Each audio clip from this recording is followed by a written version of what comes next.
Aset kemitraan.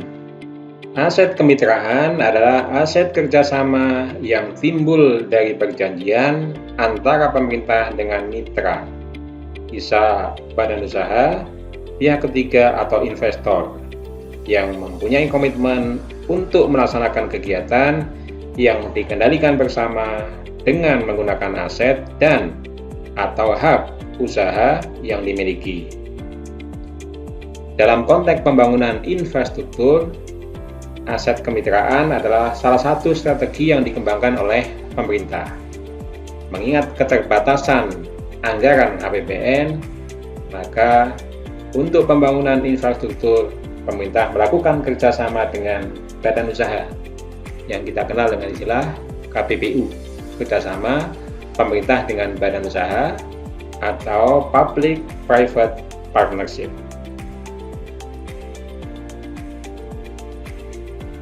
Ini adalah beberapa bentuk aset kemitraan dengan pihak ketiga. Yang pertama adalah bangun kelola serah atau BKS, atau bahasa Inggrisnya BOT, atau kalau dalam istilah di pengelolaan BUMN adalah BGS, bangun guna serah, yaitu pola kerjasama berupa pemanfaatan aset pemerintah oleh mitra, yaitu badan usaha, pihak ketiga atau investor, dengan cara pihak mitra mendirikan bangunan atau sarana lain berikut fasilitasnya serta mendayagunakannya dalam jangka waktu tertentu untuk kemudian menyerahkan kembali aset pemerintah tersebut beserta bangunan atau sarana lainnya kepada pemerintah setelah berakhirnya masa waktu yang telah disepakati atau masa konsesi. Kemudian yang kedua adalah bangun serah kelola atau BSK, atau bahasa Inggrisnya BTO, atau istilah di pengelolaan BUMN-nya adalah bangun serah guna. Adalah pola kerjasama berupa pemanfaatan aset pemerintah oleh mitra, yaitu badan usaha, pihak ketiga atau investor, dengan cara pihak mitra mendirikan bangunan atau sarana lain berikut fasilitasnya, kemudian menyerahkan aset yang dibangun kepada pemerintah untuk dikelola oleh pihak lain tersebut selama jangka waktu yang telah disepakati atau masa konsesi. Jadi kalau kita bandingkan perbedaan antara BKS dengan BSK, ini adalah saat penyerahannya. Kalau BKS dibangun oleh pihak ketiga, kemudian didayagunakan, dikelola, baru setelah berakhir masa konsesi diserahkan kepada pemerintah. Tetapi kalau pola PSK, pihak ketiga membangun, kemudian setelah jadi diserahkan dulu kepada pemerintah, baru pihak ketiga tadi mendayagunakan atau mengelola aset yang dimaksud. Nah, perbedaan waktu penyerahan ini akan mengakibatkan akan mengakibatkan adanya pengakuan kewajiban kemitraan pada pola bangun serah kelola.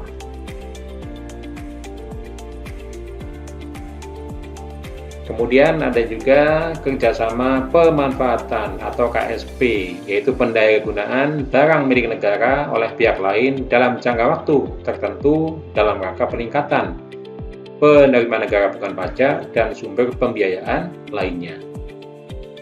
Ini misalkan yang sudah dilaksanakan di Kementerian Perhubungan, dia memiliki dermaga, kemudian dioperasikan oleh ASTB misalkan. Maka berdasarkan kerjasama pemanfaatan, maka Kementerian Perhubungan akan memperoleh penghasilan tetap. Selain itu juga akan memperoleh bagi hasil dari pendapatan operasionalnya. Misalkan dengan porsi 5545 atau 5347 sesuai dengan kesepakatan. Kemudian yang selanjutnya adalah aset konsesi jasa. Ini kalau dalam pengelolaan BUMN istilahnya KSPI ya, kerjasama pembangunan infrastruktur. Ini juga sudah diterapkan misalkan untuk pembangunan jalan tol ya. jalan tol mulai dari jalan tol Jagorawi, jalan tol pertama, jalan tol Jagorawi, itu sudah selesai masa konsesinya. Kemudian jalan-jalan tol yang lain yang sekarang sedang dalam proses pembangunan juga banyak yang menggunakan pola KSPI atau aset konsesi jasa ini. Jadi pemerintah membebaskan lahannya, kemudian nanti pihak swasta atau badan usaha yang mendanai proyek pembangunannya. Jadi selama masa konsesi nanti pihak mitra bisa mengoperasikan, tetapi tetap dalam kendali pemerintah, misalkan terkait dengan tarifnya. Nah, aset konsesi jasa adalah aset yang digunakan untuk menyediakan jasa publik atas nama pemerintah dalam suatu perjanjian konsesi jasa. Dan aset dimaksud merupakan aset yang bisa disediakan oleh mitra atau badan usaha, pihak ketiga atau investor, bisa juga disediakan oleh pemerintah. Kalau disediakan oleh mitra, misalkan mitra kerjasama membangun, mengembangkan atau memperoleh dari pihak lain, atau merupakan aset yang dimiliki oleh mitra. Sedangkan apabila disediakan oleh pemerintah, misalkan aset tersebut merupakan aset yang dimiliki oleh pemerintah atau merupakan peningkatan kapitalisasi terhadap aset milik pemerintah yang dipartisipasikan. Ini kalau istilah di pengelola BUMN adalah tadi KSPI ya, kerjasama penyediaan infrastruktur atau public private partnership, kerjasama pemerintah dengan badan usaha. Kemudian ada istilah perjanjian konsesi jasa, adalah perjanjian yang mengikat antara pemerintah dengan mitra, di mana mitra menggunakan aset konsesi jasa selama masa konsesi. Kemudian mitra diberikan kompensasi atas penyediaan jasa publik selama masa konsesi. Nah, untuk akuntansinya ini untuk pengakuan dan sebagainya terkait dengan aset konsesi jasa, ini sedang dalam penyusunan ya, draft standar akuntansi mengenai aset konsesi jasanya. Kemudian ada masa kerjasama, kemitraan atau konsesi, adalah jangka waktu yang disepakati, di mana pemerintah dan mitra masih terikat dengan perjanjian kemitraan. Nah, ini adalah jenis aset kemitraan dengan pihak ketiga, bisa berupa tanah, gedung dan bangunan, dan atau sarana beserta seluruh fasilitasnya yang dibangun untuk pelaksanaan perjanjian kerjasama atau kemitraan. Kemudian bisa juga BUMN selain tanah dan bangunan maupun aset tak berwujud. Kemudian ini akuntansinya ya, mulai dari pengakuan aset kemitraan dengan pihak ketiga pada pola BKS, bangun, kelola, serah. Kalau BKS tidak terlalu banyak dinamikanya, karena dibangun dulu, kemudian dikelola, kemudian setelah selesai masa pengelolaan, setelah selesai masa konsesi baru diserahkan kepada pemerintah. Hingga pencatatannya hanya di awal ketika pemerintah menyerahkan aset tetapnya untuk dikerjasamakan menjadi aset kemitraan. Jadi di situ jurnalnya adalah aset kemitraan pada aset tetap. Kemudian yang kedua nanti ketika pada saat masa konsesi telah berakhir, kemudian aset kemitraan diserahkan kepada pemerintah. Di situ akan dicatat aset tetap pada aset kemitraan. Kemudian mungkin tambahannya di antara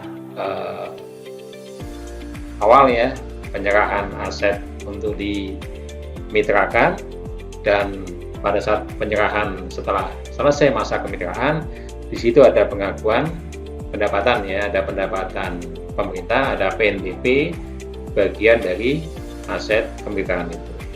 Nah, itu akan dicatat sebagai PNBP, diterima dari atas lain pada PNBP. Nah, ini adalah pengakuan aset dari kemitraan dengan pihak ketiga yang menggunakan pola BKS. Pertama, BMN yang dipartisipasikan dalam pola kerjasama pemanfaatan BKS diakui sebagai aset kemitraan pada saat telah terdapat BAST kerjasama pemanfaatan atau dokumen yang dipersamakan. Jadi pertama tadi setelah ada BAST, kemudian akan kita reklas ya aset tetap pemerintah menjadi aset kemitraan. Jurnalnya aset kemitraan pada aset tetap. Kemudian yang kedua, aset berupa bangunan dan atau sarana berikut fasilitasnya yang berasal dari mitra pada masa kerjasama dijelaskan secara memadai di dalam catatan atas laporan keuangan. Jadi tidak dicatat di neraca, tapi hanya diungkapkan di dalam catatan atas laporan keuangan. Kemudian yang ketiga, pada akhir masa kerjasama pemanfaatan BKS, aset berupa bangunan dan atau sarana berikut fasilitasnya yang berasal dari mitra diakui sebagai BMN sesuai dengan BST atau dokumen yang dipersamakan dan pendapatan pada saat yang sama. Jadi tadi ya, ketika sudah selesai masa konsesinya, maka aset kemitraan direklas menjadi aset tetap. Jumlahnya aset tetap pada aset kemitraan. Kemudian dalam hal perjanjian kerjasama mensyaratkan sejumlah kecil pembayaran oleh pemerintah di akhir masa kerjasama sesuai dengan BST atau dokumen yang dipersamakan, maka selisih nilai buku aset yang berasal dari mitra dan sejumlah kecil pembayaran diakui sebagai pendapatan. Ini misalkan diperjanjikan ya, dipersyaratkan dalam perjanjian adanya pembayaran oleh pemerintah. Maka pada saat penyerahan di situ kita catat aset tetap, kemudian kreditnya aset kemitraan, kemudian selisihnya kita catat sebagai pendapatan. Selisih nilai buku aset yang berasal dari mitra dan sejumlah kecil pembayaran diakui sebagai pendapatan. Kemudian pengakuan aset kemitraan dengan pola BSK. Nah, kalau ini tadi ada pengakuan kewajiban, karena pihak ketiga atau investor sudah membangun, sudah mengeluarkan uang di situ, kemudian kok diserahkan kepada pemerintah, dia belum mendayagunakan, belum menggunakan, belum memperoleh manfaatnya, maka ketika diserahkan tadi ada pengakuan kewajiban oleh pemerintah sebesar biaya yang dikeluarkan oleh pihak swasta tadi, oleh investor tadi untuk membangun sarana dan prasarana. Jadi pertama, BMN yang dipartisipasikan dalam pola kerjasama pemanfaatan BSK diakui sebagai aset kemitraan pada saat telah terdapat BAST, kerjasama pemanfaatan atau dokumen yang dipersamakan. Ini samalah ya dengan pola PKS tadi ya. Jadi pada saat perjanjian kerjasama, maka direklas aset tetap menjadi aset kemitraan. Kemudian yang kedua, aset berupa bangunan dan atau sarana berikut fasilitasnya yang berasal dari mitra diakui sebagai aset kemitraan dan pendapatan tanggungan kewajiban atau liabilities pada saat telah terdapat BAST operasi kerjasama pemanfaatan atau dokumen yang dipersamakan. Jadi setelah selesai dibangun, kemudian aset tadi diserahkan kepada pemerintah, maka di situ diakuilah adanya kewajiban kemitraan.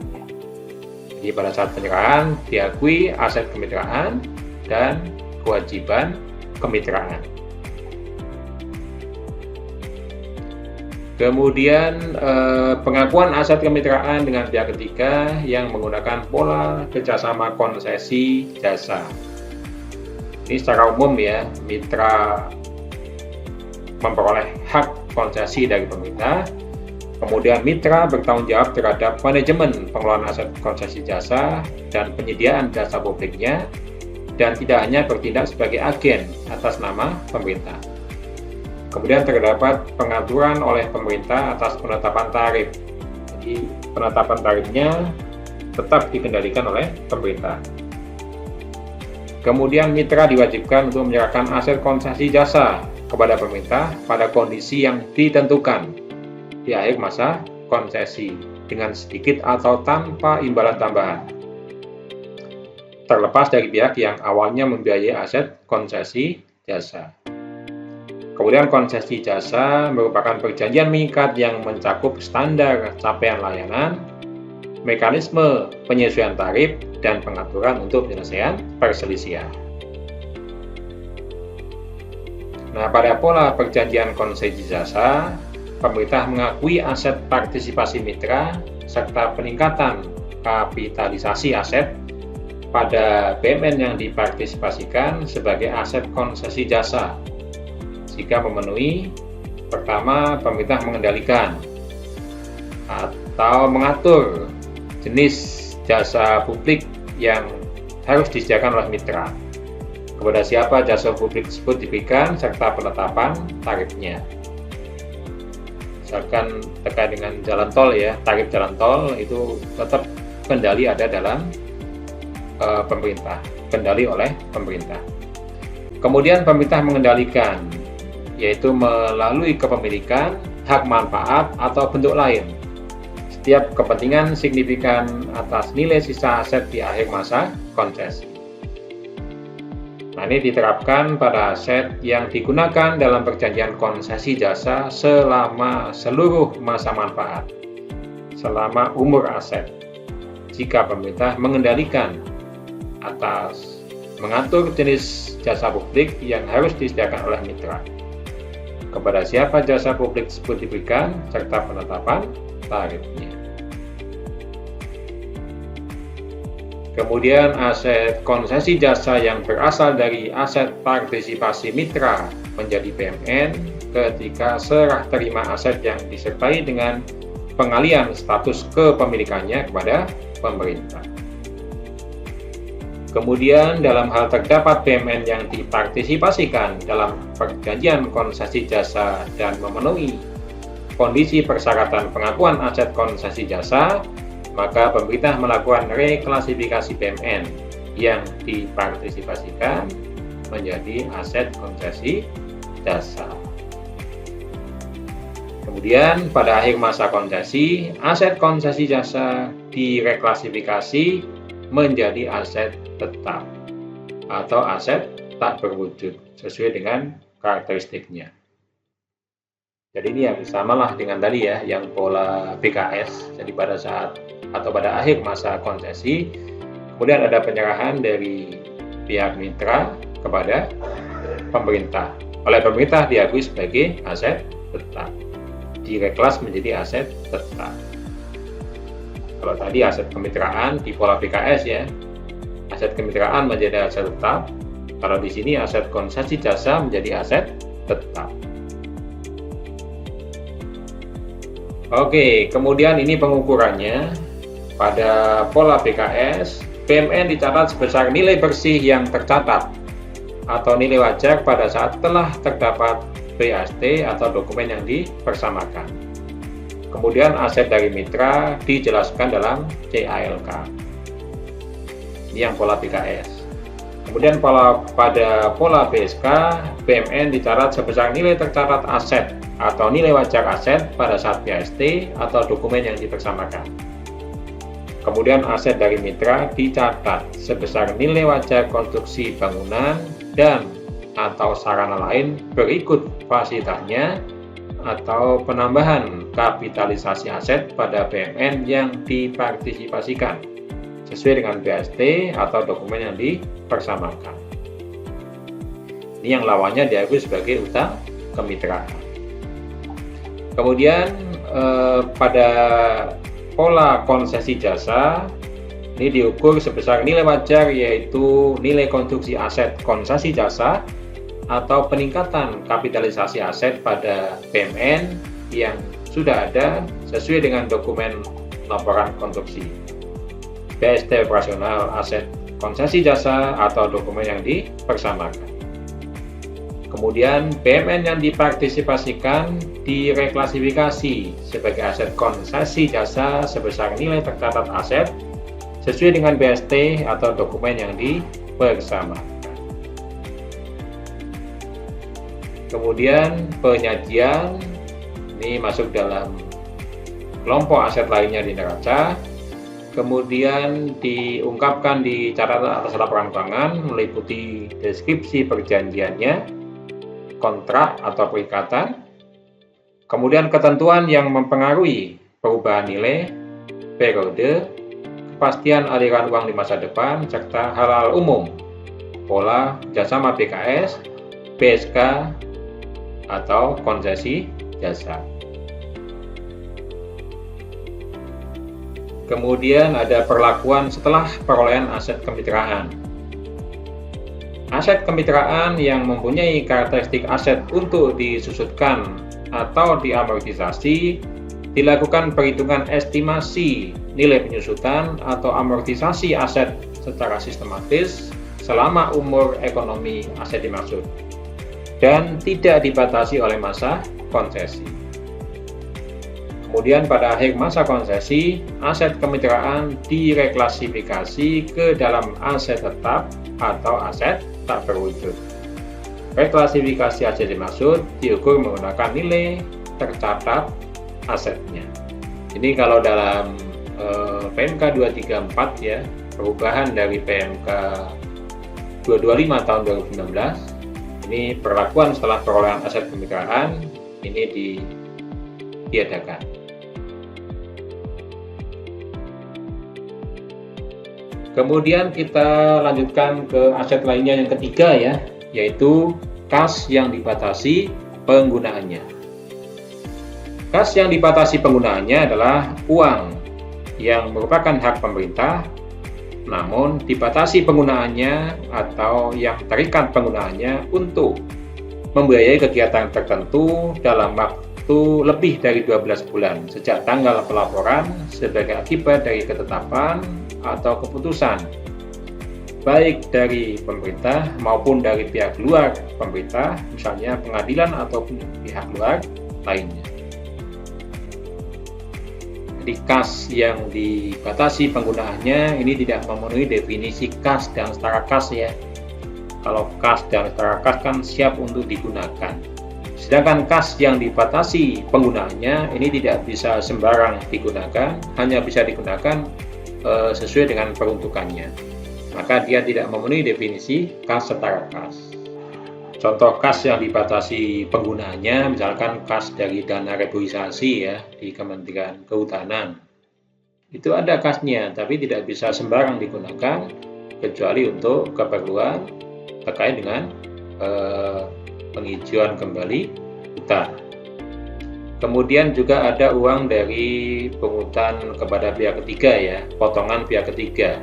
Itu ada kasnya di pemerintah. Tapi tidak juga bisa digunakan selain untuk peruntukannya, dibayarkan kepada PT Taspen untuk pensiun atau kepada BPJS untuk asuransi kesehatan.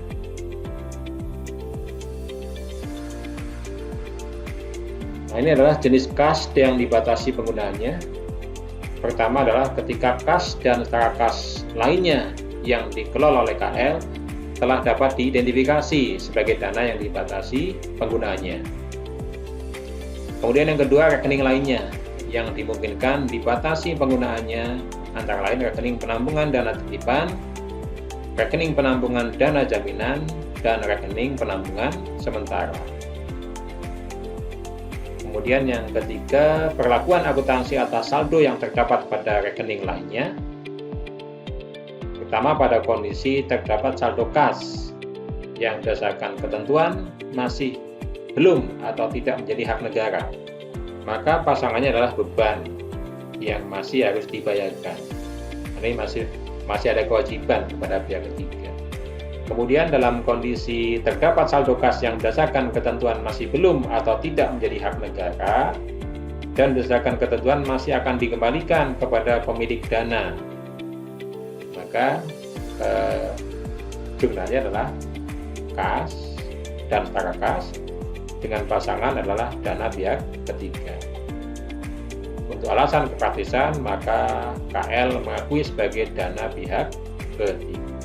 Kemudian rekening lainnya ini bisa berupa rekening penampungan dana titipan, rekening penampungan dana jaminan ataupun rekening penampungan sementara.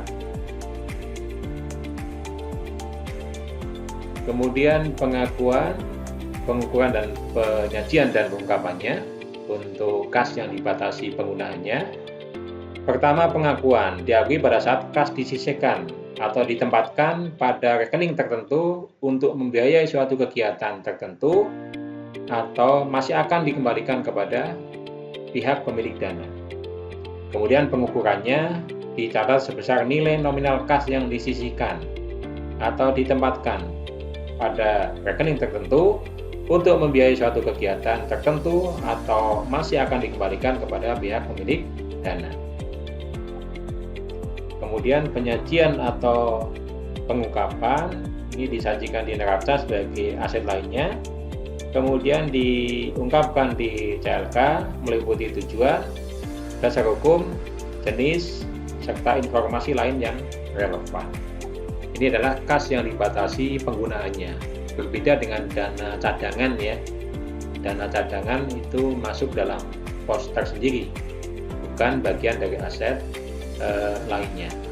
Dana cadangan adalah dana yang dibentuk untuk keperluan tertentu.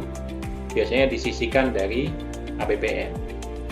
Sedangkan kalau kas yang dibatasi penggunaannya, biasanya dia berasal dari pihak lain. Tadi misalkan iuran hasil hutan ya dari dana reboisasi, perhitungan pihak ketiga itu potongan dari gaji. Kemudian aset lainnya yang keempat adalah uang muka rekening bun. Uang muka rekening bun adalah dana yang telah dibayarkan oleh pemerintah untuk membiayai pengeluaran yang seharusnya dibebankan ke rekening khusus. Ini disajikan atas transaksi SP2D Reksus yang belum dibebankan pada Reksus berkenaan, termasuk uang persediaan, saldo rekening khusus tidak mencukupi atau kosong, serta gagal pembebanan karena sistem aplikasi error. Nah, ini untuk pengakuannya dicatat pada saat tanggal pelaporan, kemudian pengukurannya dicatat sebesar nilai nominal rupiah SP2D Reksus yang belum dilakukan pembebanan, kemudian disajikan sebagai aset lainnya di neraca serta diungkapkan di catatan atas laporan keuangan. Oke, kita sampai ke aset lainnya yang terakhir ya, yaitu aset lain-lain. Aset lain-lain adalah aset lainnya yang tidak dapat dikelompokkan ke dalam aset tidak berwujud, kas yang dibatasi penggunaannya, kemitraan dengan pihak ketiga, serta uang muka rekening bun tadi. Nah, aset lain-lain ini bisa berasal dari KL, bisa juga berasal dari bun. Kalau berasal dari KL, ini umumnya dari aset tetap yang sudah tidak bisa digunakan. Aset tetap yang sudah tidak memenuhi definisi aset tetap. Definisi aset tetap kan aset yang siap untuk digunakan. Ketika dia tidak siap untuk digunakan, maka dia sudah tidak memenuhi definisi aset tetap. Harus dikeluarkan dari aset tetap. Tapi dalam proses pengelolaan BMN, dalam mekanisme pengelolaan BMN, di situ ada proses penerbitan SK penghapusan dari pengelola BMN. Nah, sambil menunggu proses penghapusan, sambil menunggu SK penghapusan, maka biasanya aset tetap yang sudah tidak bisa digunakan tadi transit dulu, mampir dulu ke aset lainnya.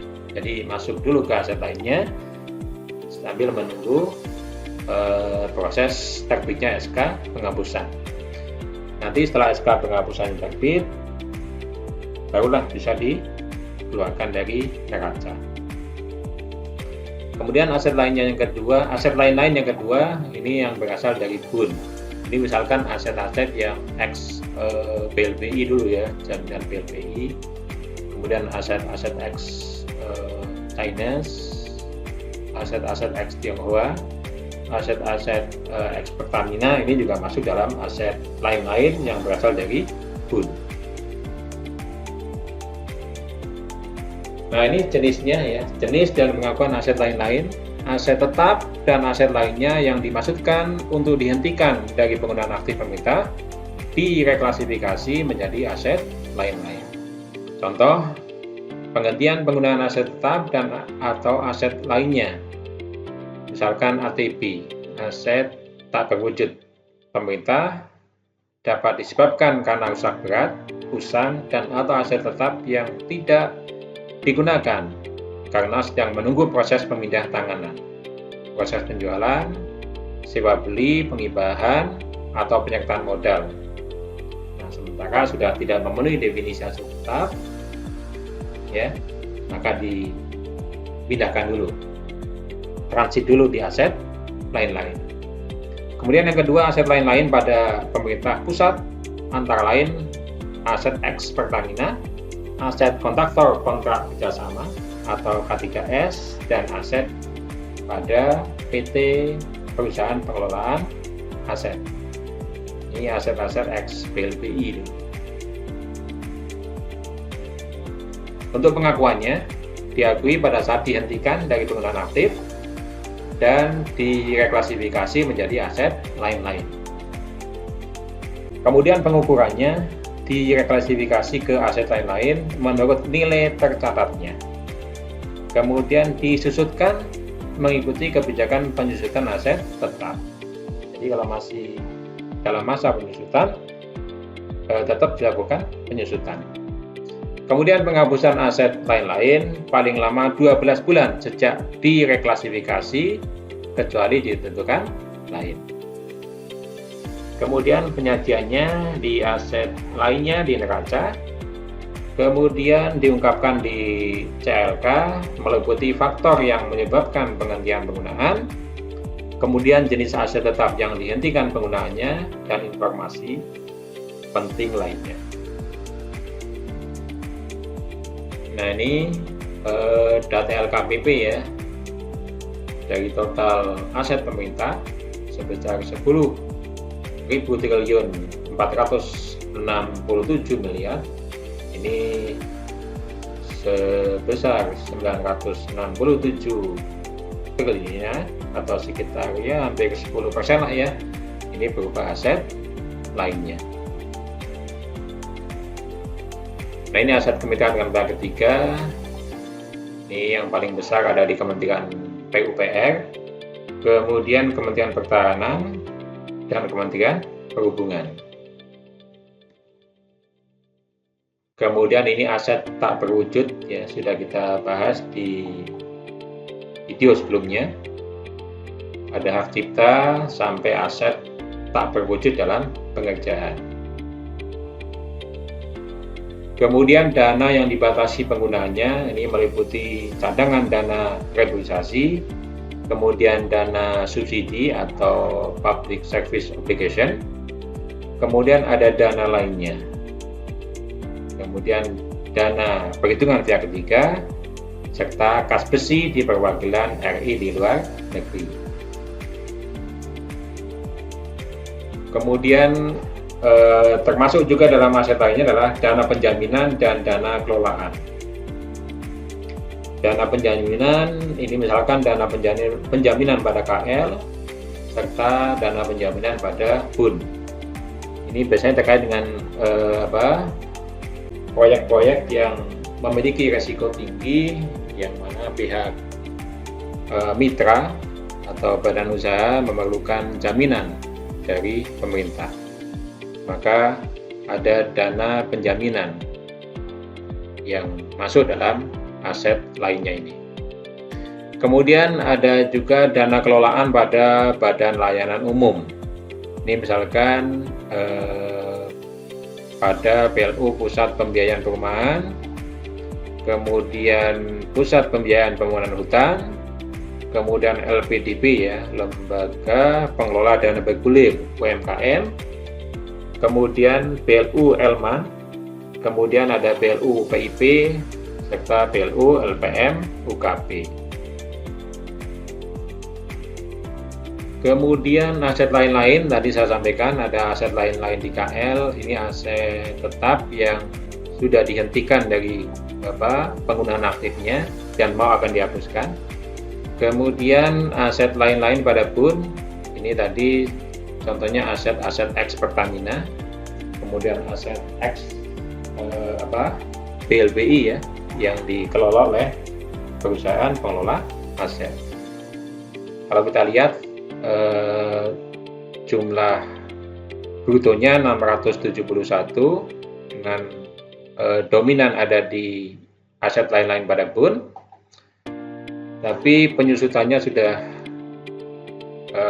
hampir separuhnya ya, 245 di BUN dan 34 di KL, sehingga jumlah neto asetnya adalah 390 triliun.